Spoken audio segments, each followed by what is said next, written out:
Welcome to TradeTheNBI.com. This is Jonas Reporters for the 15th. Ferragosto here in Italy. Everything's closed, shut down, quiet, celebrating the harvest midsummer. Market is celebrating its continued revival. Once the Fed stepped in with liquidity in the back end, you had shorts increasing, thinking that things were going to continue to move sour since the economic data is pretty ugly. That was a great opportunity for shorting. So that was the perfect opportunity to squeeze those shorts with all the liquidity. We saw that with the rising NBI white, but magenta leading it. And so they just overtook them, forced the short cover, pushed through all the resistances. Now coming up against the 61% right here. Of course, like I said, the push would be to try and get back up to that 55. From an NQ, it was a bit lower. Right here at the 1895 and past that, pushing up against the 50%, unable to cross it just yet.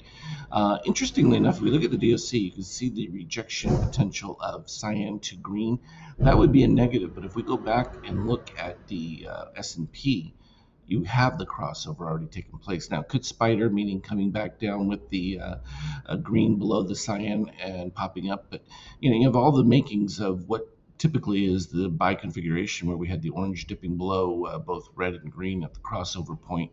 At the same time, you already had magenta leading. So all those were congruent to the move, once we got positive movement from the NBI blue. I mean, it had actually crossed over quite a bit earlier over here, but you still had white leading. So it wasn't until the takeover here of magenta that happened right about there.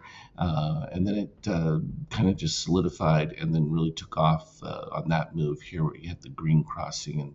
And orange was still moving lower. I always look for the orange dipping right below that 7.5. So it was literally right there was the transfer point, and it moved straight up from that. So we have a little bit of a divergence between the two markets, not quite in sync yet. That's okay. It's not going to stop anything. The economic numbers continue to be soft. The reports of, from credit card agencies and that people have, stopped traveling, doing those kinds of things. It's all typical for an election year, and nothing that surprising. But the rate at the freeze, and if people become paralyzed with spending, that has a big impact on whether or not you head towards recession, if you're not already in one at this particular stage, given what we're seeing from the contraction in all these different retailers closing stores. But some of that's secondarily related to crime in certain cities and their inability to maintain inventories without being stolen, and just the lawlessness that exists. From a treasury standpoint, ridiculous. You have nowhere to put your money other than in the market or finding additional spaces. So in order to prevent additional spaces, you saw the issues that were with Bitcoin and things like that. Again, we look at oil as still fade back a little bit, but you're still at an elevated, and the consumer prices came in still high. No possible justification for the Fed to ease, given that you see climb in rents and everything else that's associated with living. And that's just a boon for the euro. Continues to skyrocket for no real apparent reason, because things in the Eurozone are really not good as well.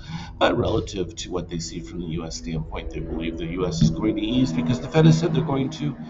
Just nobody knows when, and it's only been a year and a half they've been talking about it or more. From a gold standpoint, it's going to continue to climb. So you'll get these back and forth moves, but a pretty negative one at this particular stage. So maybe you see a little bit of softening, but at the end of the day, gold has got to climb. Bitcoin, again, the Biden administration moved more Bitcoins from the Silk Road that they had seized, which, is always an interesting one, how they seize it, but no one talks about that part of it.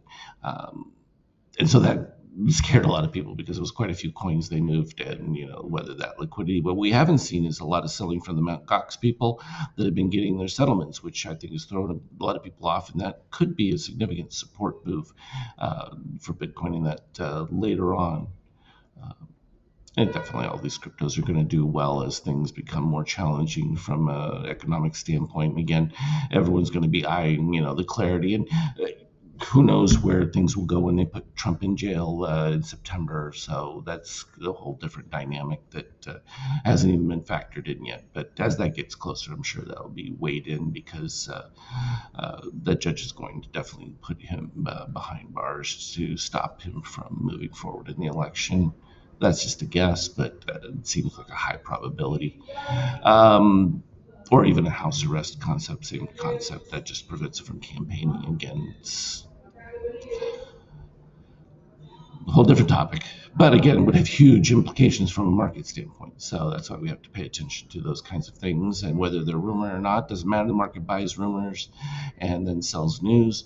From our 50K standpoint, it's been all cyan under red since, the program bought back over here and just been nothing but up for the last couple of days. And you still, as long as you have that steel playing around down here at the lower end, all positive. When we look at the intraday stuff, we had breakdown coming up into the open, and then boom, it was just straight up call buying from there, and then you ease them off a little bit, and then finish off towards the high. And again, option situation really is moving the market significantly. All easy for us to read, so no objections to any of that. We're going to continue to play it is. Understanding the macro view is one thing, but at the end of the day, with as much liquidity that exists and the Fed continuing to support behind the scenes, uh, it's a very different market than you would expect under like regular market conditions. And if you believe that we have regular market conditions, you're mistaken. This is a highly controlled situation, and we just got to play it with where the money goes and follow it along. So that's the long and the short of it. Anything relevant, I'll put on the Skype chat for you. Have a good one. Trade well.